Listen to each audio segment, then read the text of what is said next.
अस्सलाम वालेकुम। आपको आज के प्रोग्राम में खुशामदीद। मईशत की बहाली के लिए एक बड़े ऑपरेशन का आगाज हो चुका है। मईशत के इंतजामी मामी मामलात में बेहतरी लाने की कोशिश की जा रही है। बिजली चोरी, करेंसी स्मगलिंग की रोकथाम के हवाले से बड़े इकदाम लिए जा रहे हैं। निगरान वजीर आजम की ज़ेर सदारत आज SIFC की एपेक्स कमेटी का इजलास हुआ, जिसमें अस्करी क़यादत और वज़राए आला और दीगर हुकाम शरीक हुए। इजलास के बाद निगरान वफाकी वज़रा ने एक भरपूर प्रेस कॉन्फ्रेंस की और उन्होंने कहा कि मुआशी बहाली के लिए कोशिशें कर रहे हैं। हुकूमती अखराजात कम करने और स्मगलिंग की रोकथाम के लिए इक़दाम भी कर रहे हैं।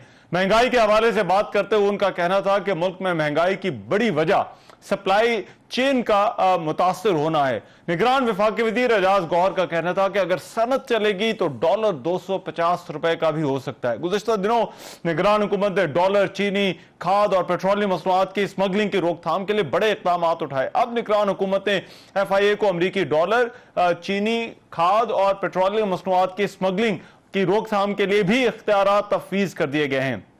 हुकूमत की जानिब से चीनी माफिया के खिलाफ क्रैकडाउन के बाद मुख्तलिफ शहरों में चीनी की कीमतों में भी कमी आ रही है। पंजाब हुकूमत ने चीनी स्कैंडल में मुलव्वस 13 बड़े डीलर्स के नाम भी FIA के हवाले कर दिए हैं। हुकूमत ने डॉलर की स्मगलिंग और हवाला हुंडी की रोकथाम के लिए क्रैकडाउन जो शुरू कर रखा है, उसके बाद अमरीकी डॉलर की कीमत में वाज़े कमी देखने में आ रही है। आज FIA ने पेशावर के इलाके चौक मार्केट में हवाला हुंडी के कारोबार के खिलाफ कार्रवाई करते हुए करेंसी मार्केट को सील कर दिया।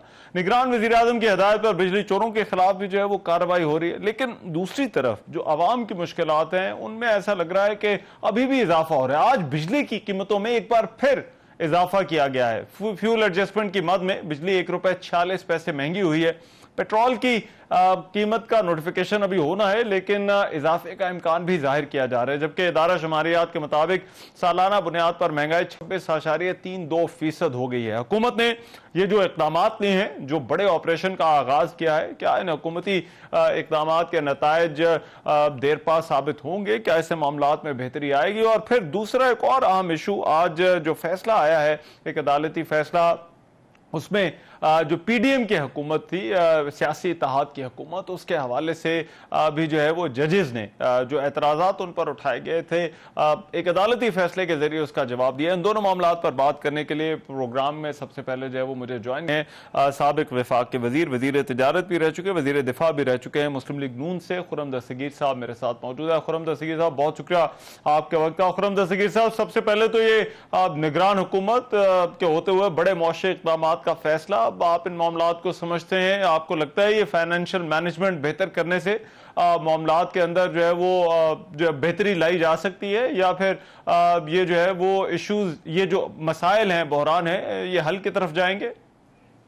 मैं तो निगरान हुकूमत को सिर्फ नेक ख्वाहिशात का इजहार करता हूँ कि अगर वो कोशिश कर रहे हैं तो जरूर हुकूमत को, जो भी उस वक्त की हो, कोशिश करनी चाहिए मामलात को दुरुस्त करने की।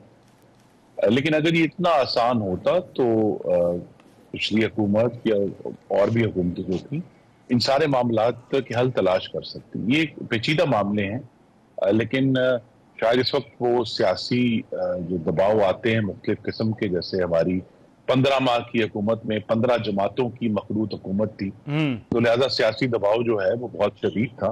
तो अगर वो उससे हटकर कोई कुछ अचीव कर सकते हैं इन चंद हफ्तों में या चंद महीनों में जो इनके पास है, तो बड़ी अच्छी बात है। पाकिस्तान को आगे जाना चाहिए, और अगर कोई हुकूमत इस पे एक्शन लेती है। लेकिन खुर्रम दस्तगीर साहब, ये तो फाइनेंशियल मैनेजमेंट है जिस हवाले से इकदाम उठाए जा रहे हैं, आपको लगता है ये लॉन्ग लास्टिंग होंगे इनके जो असरात? जी, रिजल्ट लॉन्ग लास्टिंग नहीं हो सकते, क्योंकि जो मुआशी मामलात हैं उनको आप इन्फोर्समेंट के जरिए उनकी समत तो दुरुस्त कर सकते हैं, लेकिन क्योंकि रोजाना मालियाती प्रेशर्स आने हैं, रोजाना डॉलर की कीमत का तयन होना है, तो लिहाजा आर्जी तौर पर तो बहुत अच्छा है कि अगर एक सेंस चली जाए कि हुकूमत संजीदा है इन मामलात को दुरुस्त करने में, तो हो सकता है। लेकिन इसको अल्टीमेटली तो पॉलिसी के जरिए ही हमें इसको ठीक करना है।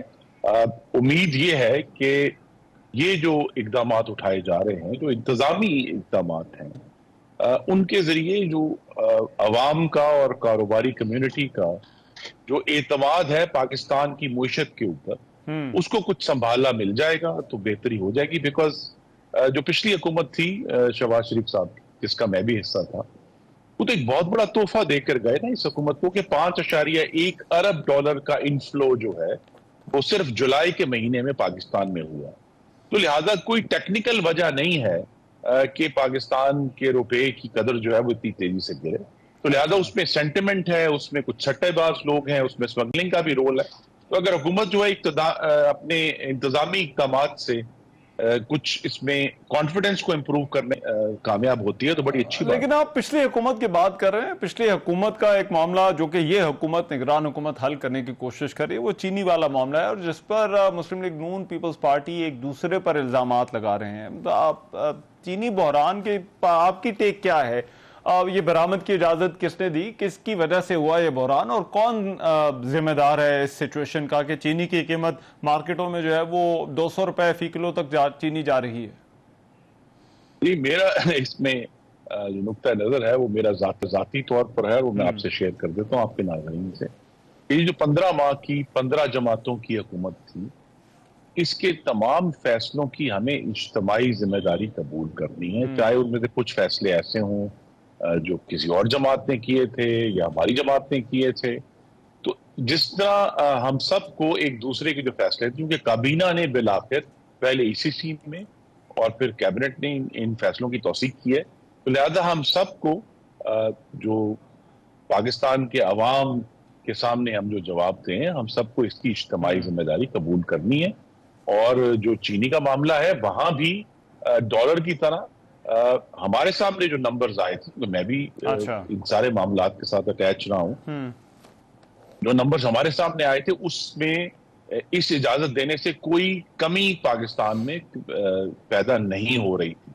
तो लिहाजा यहां भी वो डॉलर और सेंटिमेंट वाला सवाल है कि क्या उस इजाजत को अब्यूज किया गया इजाजत से ज्यादा स्मगल करने के लिए या मार्केट में पैनिक फैलाने के लिए। तो यहाँ इस वक्त हम पाकिस्तान में जो देख रहे हैं, अगर से हालात पाकिस्तानियों के लिए बड़े मुश्किल हैं महंगाई की वजह से, यूटिलिटी बिलों की वजह से, लेकिन असल वजह यह है कि हमें इस वक्त जो इस्तेहकाम देना है वो एतमाद को इस्तेहकाम देना है। यही चैलेंज है हमारे सामने भी बतौर सियासी जमातें, जिन्होंने अभी अगले चंद महीनों में अवाम के पास जाना है, और मौजूदा हुकूमत जो निगरान हुकूमत है उन्होंने भी यही कोशिश करनी है कि जो कॉन्फिडेंस है पाकिस्तान में उसको सहारा देना है। टेक्निकली तो मामला, लेकिन हवाले से खुर्रम दस्तगीर साहब, डॉलर के साथ आपके क्या लगता है, क्या मामला है? क्या ये वाकई FIA की इंटरवेंशन से और बेहतर एनफोर्समेंट से मामला हल हो जाएगा? देखिए, FIA मुख्तलिफ फिजिकल जगहों पे एक्शन कर सकती है। जैसे पेशावर में उन्होंने करेंसी मार्केट में जो डीलर्स बैठे थे उनको बंद किया, लेकिन आज आपने देखा कि वो बंद दुकानों के बाहर सौदे हो रहे थे, वो जिस भी प्राइस पे हो रहे थे। तो ये एक, जैसे मैंने कहा, एक आर्जी तौर पर सिमत को दुरुस्त करने के लिए तो एक्शन हो सकता है, लेकिन असल जो एक्शन होना है वो मालियाती है, और इसमें फाइनेंस मिनिस्ट्री का और खास तौर पे स्टेट बैंक ऑफ पाकिस्तान की जो रेगुलेटरी अथॉरिटी है बैंकों के ऊपर, उसमें बहुत बड़ा रोल होगा। ये मेरा तज्जिया है, ठीक है, कि ये मामला पेशावर में जो एक्शन लिए हैं FIA ने, उससे आर्जी तौर पर चंद दिनों हमें जरूर बेहतरी महसूस होगी, लेकिन असल में स्टेट बैंक ऑफ पाकिस्तान ने जो रेगुलेटरी एक्शंस लेने हैं बैंक्स के ऊपर, और उनको वॉच करना है कि बैंक्स में जो इंटर बैंक मार्केट है वो किस तरह ऑपरेट कर रही है। तो लॉन्ग टर्म तो जो है वो कराची में। मैं अब दूसरे इशू की तरफ आता हूं। ये आज जो फैसला आया है, अगर आप उस फैसले को देखें तो ऐसा महसूस होता है जैसे वो फैसला आपकी जो सियासी इत्तेहाद की हुकूमत थी उसके अहदिया के साथ मामलात पर एक चार्जशीट है और अदालत की तरफ से जवाब है। क्या वाकई आपको जो है वो ये फैसला पढ़कर ऐसा ही लगता है? जी, मुझे बहुत अफसोस हुआ है, और अफसोस भी हुआ है, और एक तस्दीक और तौसीक हुई है जो एक फाजिल जज ने सुप्रीम कोर्ट के जो अभी मौजूद हैं, उन्होंने अपने एक जो फैसले में ये लिखा था कि these are politicians in robes. ये इंसाफ की कबा पहने सियासतदान हैं जो वहां बैठे हैं।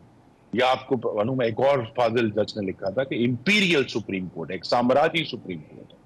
तो ये आज जो पॉलिटिशियंस इन रोब्स वाला मामला है उसकी तस्दीक की है सुप्रीम कोर्ट ने कि बहुत सारी ऐसी बातें लिखी हैं जो बड़े अदब से अर्ज करूंगा सुप्रीम कोर्ट का काम नहीं है कि उनके ऊपर कमेंट करे। अच्छा। और अब अगर उनको इसमें जो कुछ जज हैं उनको इस मामले में गुस्सा भी है तो फैसला उसका इजहार नहीं हो सकता। और उनको ये भी ख्याल रखना है बिलाकर जब हम आइन की बात करते हैं कि आइन के इब्तदाइया में ये लिखा गया है कि अल्लाह ताला के बाद इस रियासत में जो इक़्तिदार है वो अवाम के मुंतखब नुमाइंदों के हाथ में है, जजों के हाथ में नहीं लिखा हुआ, किसी और इदारे का जिक्र नहीं है। तो लिहाजा जो जजेस हैं उन सबको पार्लियामान का एहतराम उन पर लाजिम है और पार्लियामान हमेशा जो अदलिया की जो खुद मुख्तारी है, आज़ादी का लफ्ज़ गालिबन दुरुस्त नहीं है, जो खुद मुख्तारी है हमने उसका एहतराम किया है, लेकिन पाकिस्तान के अवाम के मुंतखब किए गए नुमाइंदों का ये हक है कि वो इस बात का तयन कर सकें कि कोर्ट की जो मामलात है वो कैसे होंगे और किस किस्म की कानून साजी होगी।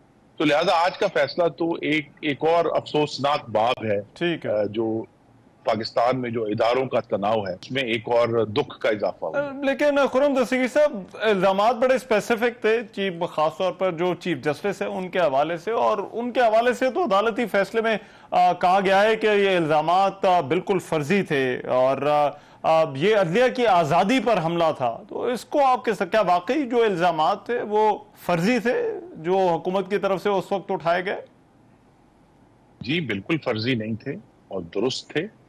सिर्फ ये है कि हमारे सामने एक सवाल पैदा हो गया है जो कई हजार साल पहले से अदलिया के बारे में और दूसरे इदारों के बारे में किया जाता है, और वो है who will guard the guardian. कि जो आइन के मुहाफिज हैं उनको कौन देखेगा कि क्या वो दुरुस्त काम कर रहे हैं या नहीं।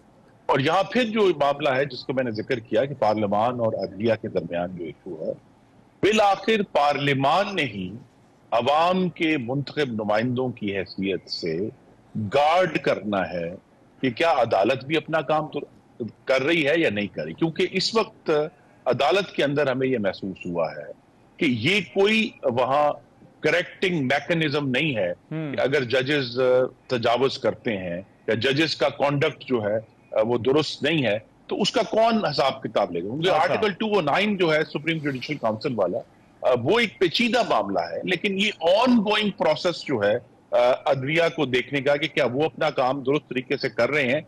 और आई थिंक ये आने वाली पार्लियामेंट के सामने बहुत बड़ा चैलेंज होगा कि हमने वहां तो हमारे ऊपर तो मुख्तलिफ किस्म के कवानीन जो हम बनाते हैं, नैब के कवानीन हैं, दूसरे इशूज हैं, 1000 इलेक्शन एक्ट के अंदर पॉलिटिशियंस के ऊपर क्वालिफिकेशन जो डिस्क्वालिफिकेशन हैं, लेकिन अब ये देखना पड़ेगा कि क्या जो अदालत आलिया है, तो सिर्फ सुप्रीम कोर्ट नहीं, जो हाई कोर्ट, क्या उनके मामला दुरुस्त हैं। तो पार्लियामान को बतौर अवाम के मुंतखब नुमाइंदा होने के इस पर बड़ी संजीदगी से गौर करना है कि हमारी अदालतों की जो परफॉर्मेंस है उसके बारे में भी कुछ तज्जिया हो और कुछ सोच हो और कुछ एहतसाब। खुर्रम दस्तगीर साहब, बहुत शुक्रिया। साबिक वफाकी वजीर मुस्लिम लीग नून के रहनुमा बात कर रहे थे, और ये कुछ आम फैसले हैं मईशत के हवाले से भी और फिर अदालती फैसले पर भी उन्होंने अपना रद्द-ए-अमल दिया। अभी एक ब्रेक लेते हैं, ब्रेक के बाद वापस आकर कुछ बात होगी। पीपल्स पार्टी का मौक़िफ़ इंतखाबात के हवाले से इलेक्शन कमीशन पर तनकीद भी है, क्या इस तनकीद का जवाब है या नहीं, इस ब्रेक के बाद आते हैं।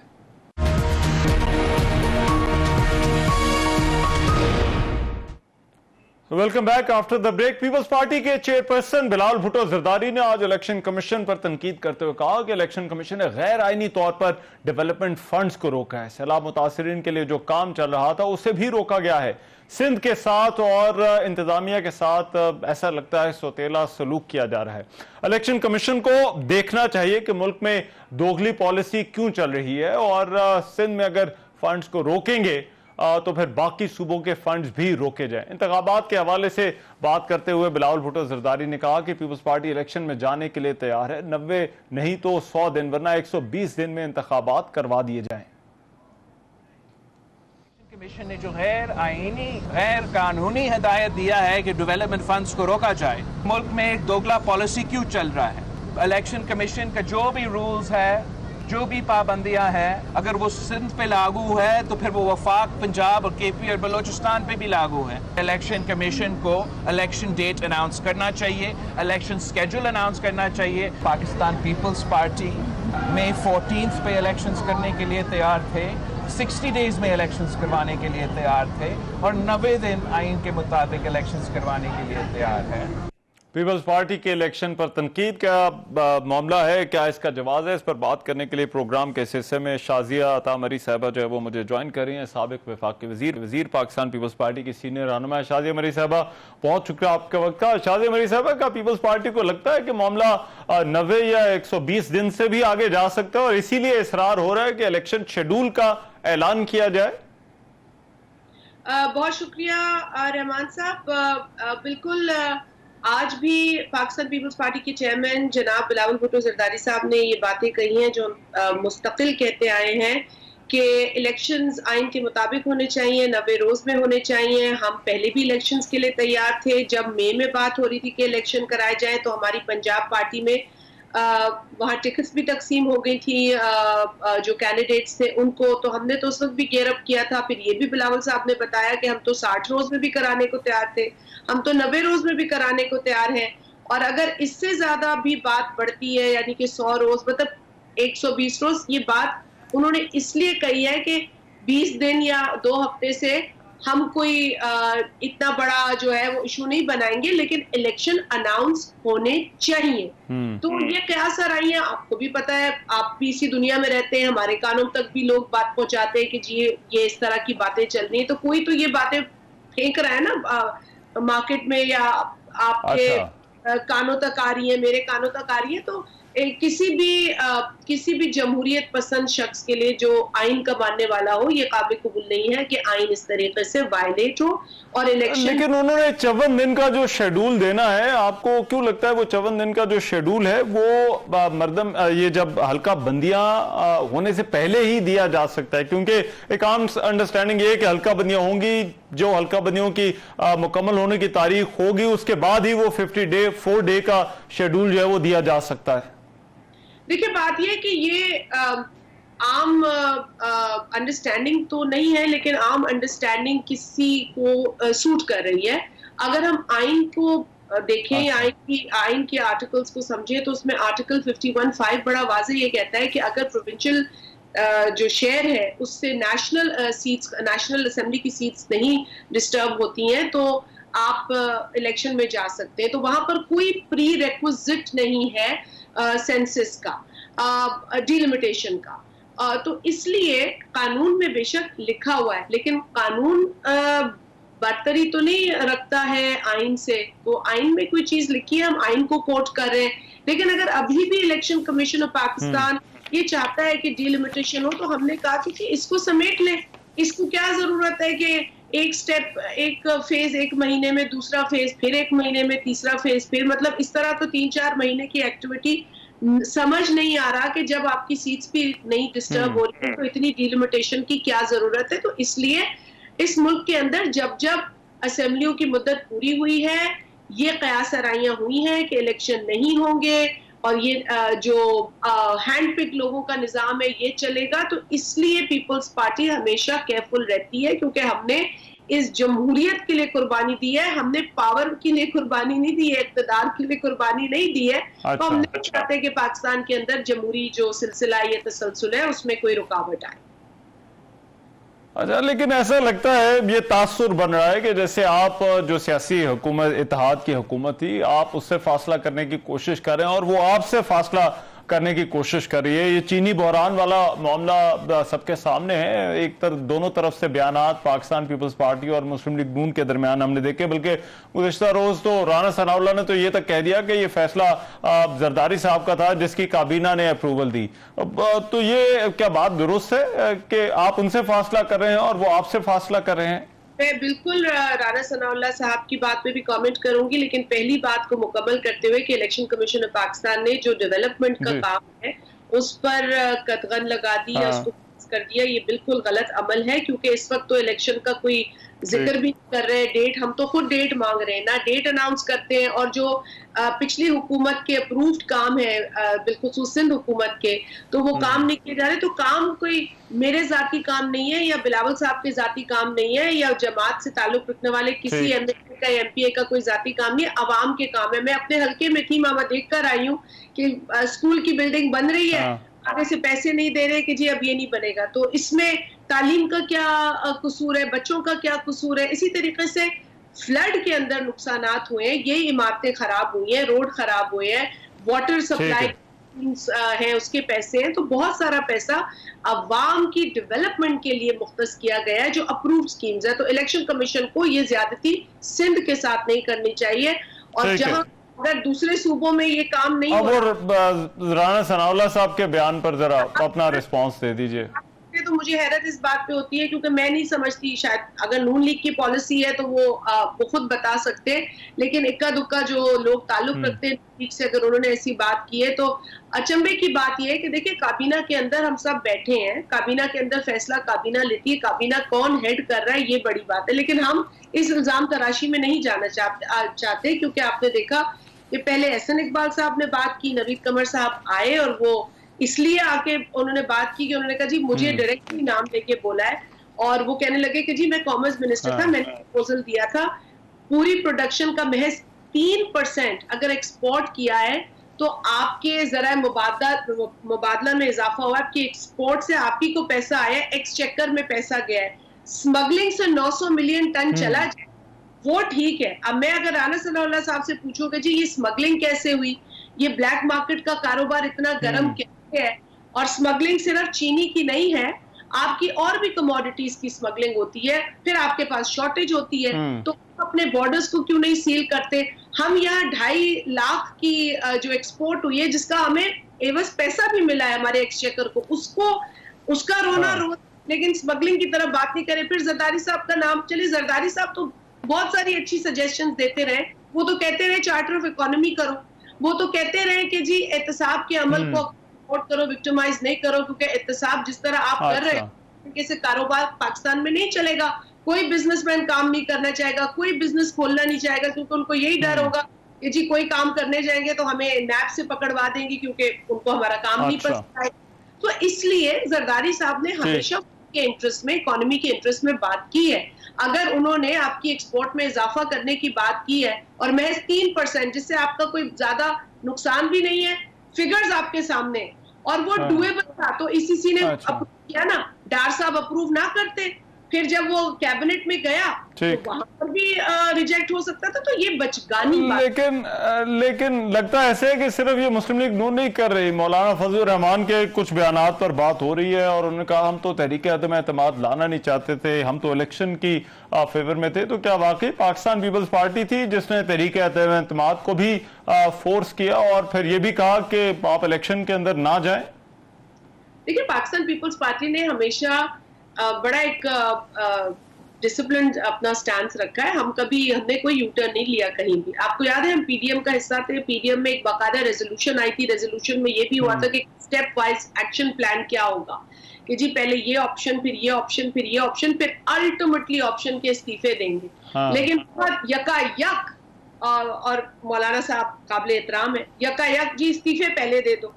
अरे भाई आप एग्जॉस्ट करें अपने ऑप्शंस को, और उन ऑप्शंस में एक ऑप्शन था वोट ऑफ नो कॉन्फिडेंस, जो कि आईनी ऑप्शन था, और जो कि बिलावल साहब ने जिस तरीके से कैंपेन चलाई, जिस तरीके से अवामी इश्यूज पे उन्होंने बात की, लोगों की सपोर्ट हासिल की, पीटीआई से ताल्लुक रखने वाले अराकीन जो अपनी कंस्टिट्यूएंसी के लोगों की तकलीफ देख रहे थे, उनको भी यकीन हो गया कि भाई इस शख्स पे एतमाद नहीं किया जा सकता।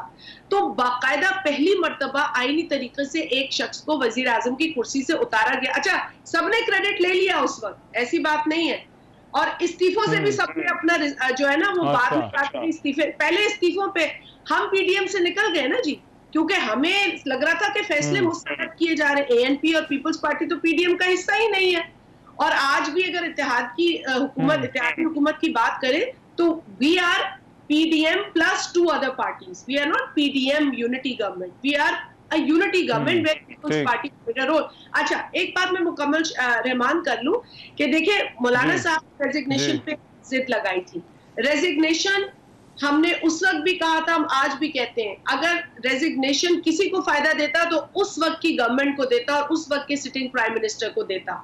लेकिन अगर वोट ऑफ नो कॉन्फिडेंस हुआ तो पहली मर्तबा पाकिस्तान पर यह तोहमत नहीं लगी कि किसी को गलत तरीके से प्राइम मिनिस्टर की, बल्कि वो खुद एक्सपोज हुए, वोट ऑफ नो कॉन्फिडेंस में वोटिंग ना करा के देकर फिर प्रेसिडेंट ने डिसॉल्व कर दी असेंबली, फिर सुप्रीम कोर्ट ने उस ऑर्डर को गैर करार दिया।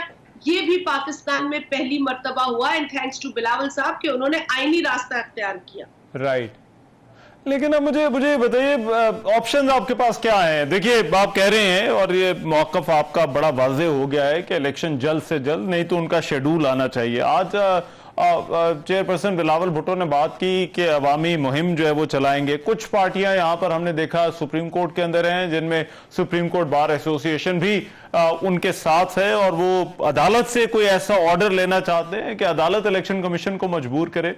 तो आप क्या करने वाले हैं अगर ये इंतखाबी शेड्यूल नहीं आता या इंतखाबात का ऐलान नहीं होता?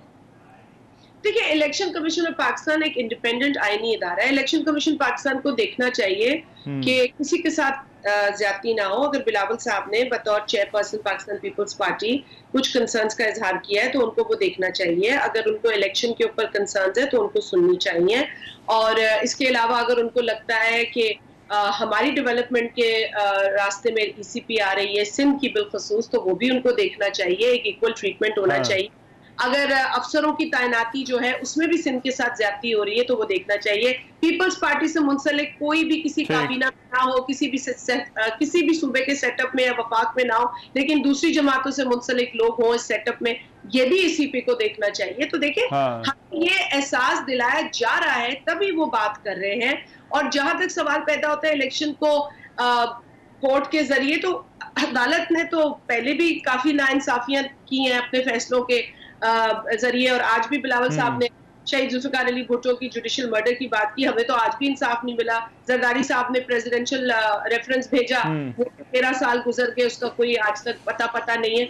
तो हमने तो, हमारी ज्यादती तो हुई है, हम किसी अदालत का गमला तक नहीं तोड़ा, हमने किसी इदारे पर जाकर अटैक नहीं किया। हम आज भी कहते हैं कि आईनी रास्ता है, हमारा आईनी हक है, हम अपना हक मांगेंगे और हम अपने आइन के दायरों में रहकर। लेकिन एक शाजिया मरी साहब, एक तासुर ये है कि शायद पीपल्स पार्टी इन मामलात की तवक्को नहीं कर रही थी कि कुछ लोगों के केसेस नैब में चले जाएंगे या इलेक्शन कमीशन इस तरह से पीपल्स पार्टी पर जो पीपल्स पार्टी के फंड्स हैं उनके हवाले से फैसला लेगा, और पीपल्स पार्टी के लिए गैर मुतवक्के है। और शायद कहीं ना कहीं ऐसा माहौल बन रहा है कि जैसे पीपल्स पार्टी की अगले सेटअप में जो है वो शायद जगह नहीं है। इस तासुर को आप किस तरह से देखती हैं? देखिए, ये अगले सेटअप में अवाम का फैसला है। आज भी बिलावल साहब ने कहा ये अवाम का फैसला है, और अवाम को उनका जो राइट है, जो उनका फैसला है, उसको लेने का पूरा हक है। उसके बीच में कोई नहीं आना चाहिए। और पहले भी तजुर्बात हो चुके हैं, हमने बहुत नुकसान उठाया तजुर्बात का, हमें उन तजुर्बात से सीखने की जरूरत है। ये one man one vote concept जो शहीद भुट्टो ने दिया, उसको ट्रू सेंस में एक्सरसाइज करने की जरूरत है। लोगों को चूज करने दें, जिसकी जो कारकर्दगी है, जिसकी जो आइडियोलॉजी है, जिसका जो मैनिफेस्टो है, जिसकी जो सोच है, उसके मुताबिक वोट वो मांगेगा। और अवाम को ये हक है, वो किसी का भी ले आए पावर में। लेकिन जहां तक आपने कहा इलेक्शन कमीशन का, मैं डिक्लेयर कर दूं कि इलेक्शन कमीशन ने तो एक ऑर्डर दिया है, लेकिन जो सिंध में केयर टेकर सेटअप है उसकी तरफ से ये इनिशिएट हुआ है ना। तो अगर केयर टेकर गवर्नमेंट जो है वो डेवलपमेंट रोकती है और ईसीपी को गलत तासुर देती है, तो फिर ईसीपी को ये भी देखने की जरूरत है। ठीक है, बहुत शुक्रिया शाजिया मरी साहबा हमारे साथ मौजूद किसान पीपल्स पार्टी के रहनुमा। अभी एक ब्रेक लेते हैं, ब्रेक के बाद कुछ और खबरों पर बात करेंगे।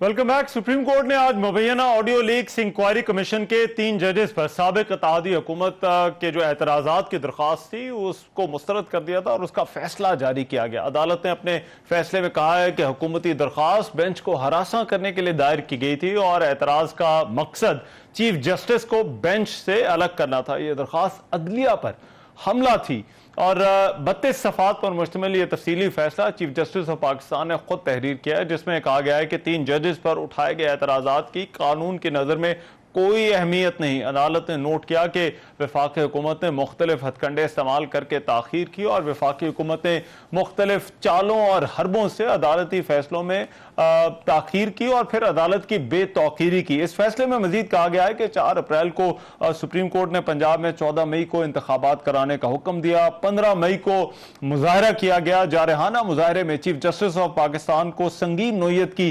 धमकियां दी गई और फिर अदालत ने तहरीरी फैसले में यह भी कहा है कि अफसोसनाक बात है कि रेड जोन के इलाके में एहतजाज पर पाबंदी आई थी और हुकूमती मिशनरी ने मुजाहिरीन को रेड जोन में दाखिल होने के लिए सहूलत फराहम की और यह वफाकी हुकूमत की मदद से पावर शो अदलिया की आज़ादी पर बराह रास्त हमला था। अब ये जो अदालती फैसला है, इस फैसले पर बात करने के लिए इस वक्त हमें जो है वो ज्वाइन करें आबिद जुबैरी साहब, सदर हैं सुप्रीम कोर्ट बार एसोसिएशन के। आबिद जुबैरी साहब, बहुत शुक्रिया आपके वक्त का। आबिद जुबैरी साहब, ये जो आज फैसला आया है, पहले जरा इस हवाले से बात कर लेते हैं, फिर कुछ आपकी हड़ताल का भी जिक्र होगा, लेकिन इसमें अदालत को कोई मफादात का टकराव नजर नहीं आया और इसी मामले को लेकर नून लीग की तनकीद भी है कि ऐसा क्यों है, जबकि कॉन्फ्लिक्ट जो है वो बड़ा वाज़ेह था। और तो इस फैसले को और इस तनकीद को आप किस तरह से देखते हैं?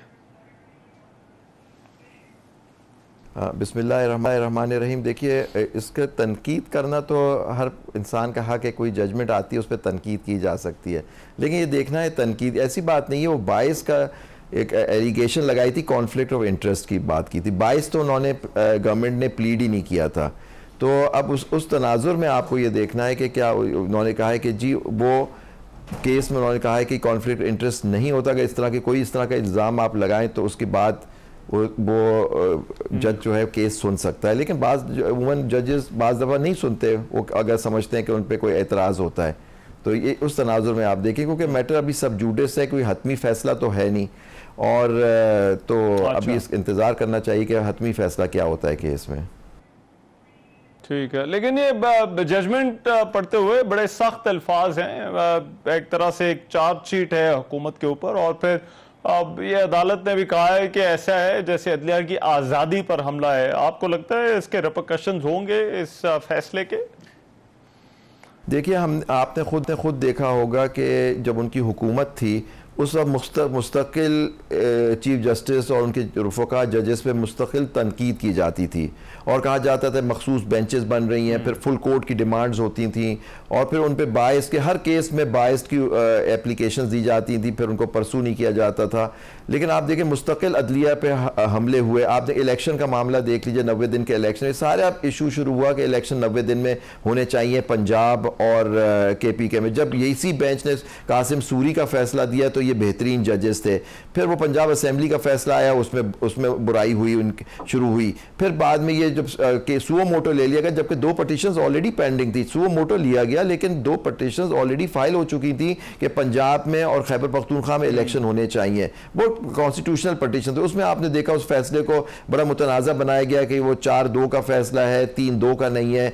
इस डिबेट में पड़ी। फिर उसके बाद इलेक्शन, मेन इशू ये था कि इलेक्शन 90 दिन में नहीं होने चाहिए और सुप्रीम कोर्ट के ऑर्डर्स को नहीं माना गया। देखें, तनकीद करना हर पार्टी का हक होता है जजमेंट पे, लेकिन आप जजमेंट पे तनकीद जरूर करें और आपको पसंद नापसंद भी हो सकती है जजमेंट, लेकिन under the constitution, under the rule of law आप उसको पाबंद हैं उसको मानने के लिए। आपने नहीं माना, आपने पार्लियामेंट में कहा कि हम सुप्रीम कोर्ट के फैसले को नहीं मानते, आपने जलसों के अंदर कहा गया कि नई फैसलों को नहीं मानते। तो इस तरह के हमले तो आप देखें मुस्तकिल अदलिया पे होते रहे। लेकिन अदलिया को जो चाहिए था, अदलिया को जो इस तरह के इशू है, और आपने देखा रिसेंटली वो रिव्यू जो था ECP का वो भी डिसमिस हो गया पंजाब असेंबली के इलेक्शन का। तो और इलेक्शन की पटिशन हम सुप्रीम कोर्ट बार ने फाइल की हुई है कि नेशनल इलेक्शन हो जाए, इसको भी डिले नहीं करना चाहिए। तो ये इन चीफ जस्टिस, हमारे जो चीफ जस्टिस जो रिटायर भी होने वाले हैं, हमारे मौजूद चीफ जस्टिस साहब, उन पर तो मुस्तकिल इन्होंने हमले किए हैं। तो उनको तो वो तो कहते हैं कि जी ये उनके खिलाफ है, लेकिन ये भूल जाते हैं कि कासिम सूरी फैसला भी उस बेंच ने किया था जिसकी सरबराही इन्हीं चीफ जस्टिस ने की थी, जिसकी वजह से नो कॉन्फिडेंस हुआ और इनकी हुकूमत बनी।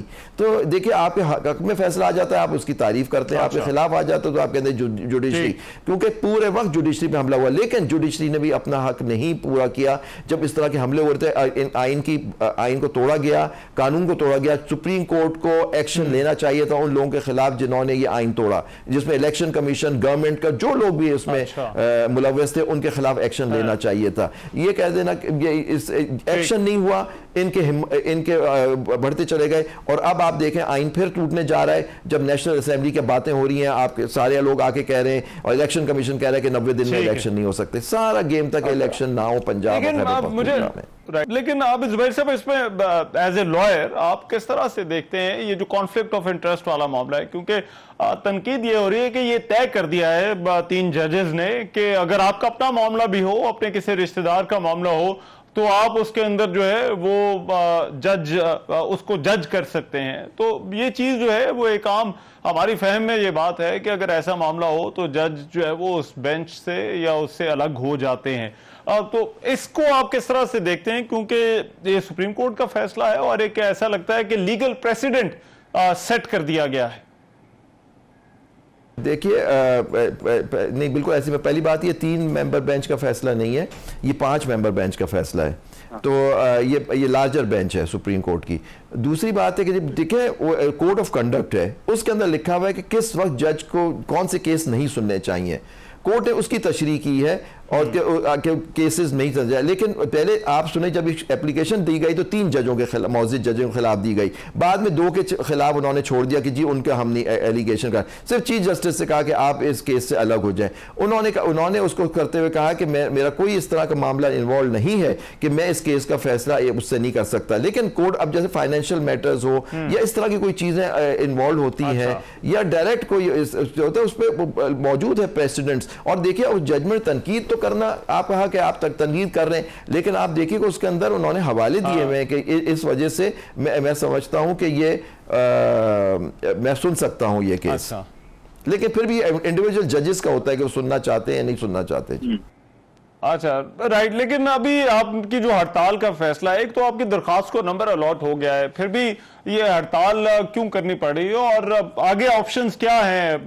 क्या ये वकला जिस तरह से इकट्ठे हैं, क्या इससे आगे जाकर कोई एहतजाज का ऐलान भी हो सकता है? ये 90 दिन के अंदर इंतखाबात कराने का मामला है। जी, नंबर तो काफ़ी दिन पहले अलॉट हो गया था, लेकिन अभी तक केस लगा नहीं है। देखिए ये हमने अगस्त में पिटीशन फाइल कर दी थी, जब क्योंकि हमने सीसीआई का जो डिसीजन था, फैसला था, उसको भी हमने चैलेंज किया। उसके तनाजुर में हमने कहा कि इलेक्शन 90 दिन के अंदर होने चाहिए और किसी तरह से डिलिमिटेशन को उसका बेसिस बना के उसको डिले नहीं करना चाहिए। और ये पिटीशन फाइल करने की और एक वजह थी कि हमने देखा था कि पंजाब असेंबली और खैबर पख्तूनख्वा असेंबली में किस तरह आइन को तोड़ा गया, आइन की पासदारी और कोर्ट के फैसले को नहीं माना गया। हमारी जो स्ट्रगल है वो रूल ऑफ लॉ और आइन की पासदारी के लिए है कि आइन सुप्रीम है, उसके अंदर पीरियड 90 दिन का दिया हुआ था, इलेक्शन 90 दिन के अंदर होने चाहिए हर हाल में। अगर नहीं होते तो वो आइन शिकनी होती है, आइन टूटता है। तो इस वजह से हम लोग किया। और हमने पहला हमारा था कि स्ट्राइक हम ये कर रहे हैं बताने के लिए कि जी हमने सारे एसोसिएशन से दरख्वास्त की। और मैं बहुत शुक्रगुजार हूं पाकिस्तान के गयूर वकला का, जो कल बड़ी तादाद में इस्लामाबाद में हम लोग जमा हुए हमारे कन्वेंशन में और भरपूर तरह से। उसके बाद हमने ये रेजोल्यूशन जो आपने शायद देखी हो, हमने ये पास की और स्ट्राइक की। हमने कहा कॉल दिए तो उन लोगों को जो लोग जो है तो उनको उस तक पैगाम पहुंचे कि हम वकला जो है इस मुल्क के वो आइन और कानून के साथ खड़े हुए हैं और अपने सुपीरियर जुडिशरी के साथ, जुडिशरी के साथ हम लोग खड़े हुए। तो इंशाल्लाह, और हमने सबसे पहले ये किया, हमने कोर्ट के अंदर पिटीशन दाखिल की है और हम उम्मीद करते हैं ये केस जल्दी से लगाया जाए ताकि सुप्रीम कोर्ट बताए, ऑर्डर करे कि जी 90 दिन के अंदर इलेक्शन होता है, क्या डिलिमिटेशन को बेसिस बना के इस इलेक्शन को डिले किया जा सकता है या नहीं। तो ये हमारी कोशिश है। पहली कोशिश हमारी ये है कि हम अदालत में जाएं, वहां से कोर्ट को बावर कराएं कि जी हम ये कहते हैं कि इलेक्शन 90 दिन में हो, चाहे डिलिमिटेशन की बेसिस पे नहीं होता, लेकिन फैसला अदालत को करना है आइन और कानून को देख के। ठीक है, बहुत शुक्रिया आबिद जुबैरी साहब, सदर सुप्रीम कोर्ट बार एसोसिएशन हमारे साथ मौजूद है। अभी एक ब्रेक लेते हैं, ब्रेक के बाद वापस आते हैं तो कुछ और खबरों की बात होगी।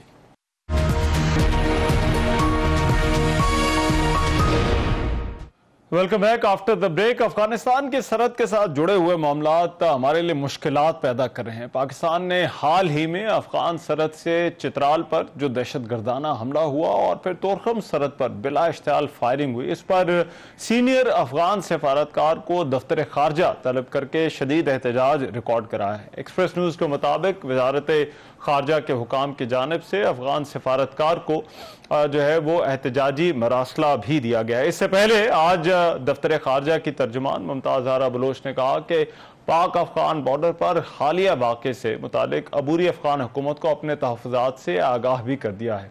अफगानिस्तान में जो छोड़ा जाने वाला असलहा है ये अफगान दहशतगर्द गिरोहों के हाथ लग गया है।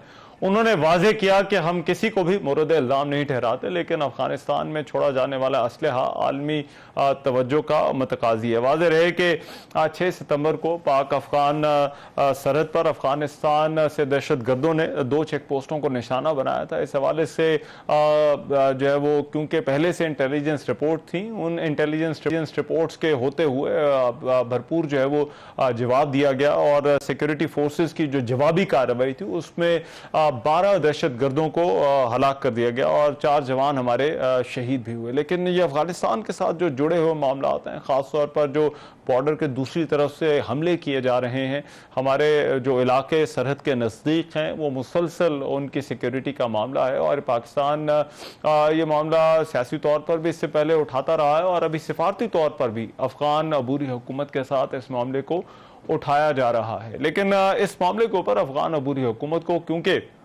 दोहा के अंदर जो मुआहदा हुआ था उसमें पाकिस्तान समेत अफगानिस्तान के तमाम हमसायों को ये यकीन दिलाया गया था कि अफगानिस्तान की जो सरजमीन है वो किसी भी हमसाय मुल्क के खिलाफ ऐसी किसी दहशत गर्दाना कार्रवाई के लिए इस्तेमाल नहीं होने दी जाएगी और इसकी जिम्मेदारी जो है वो अबूरी अफगान हुकूमत ने भी उठाई थी और उन्होंने ये गारंटी दी थी कि इस अमर को यकीनी बनाया जाएगा। पाकिस्तान की सरहद पर इन जो हमले हो रहे हैं इनकी रोकथाम के लिए ज़रूरी है कि अफगानिस्तान की जो अबूरी हुकूमत है वो अपनी जिम्मेदारियाँ अदा करे। आज के प्रोग्राम से इतना ही। मेज़बान अमान नज़र को इजाज़त दीजिए। अल्लाह ने के बाद।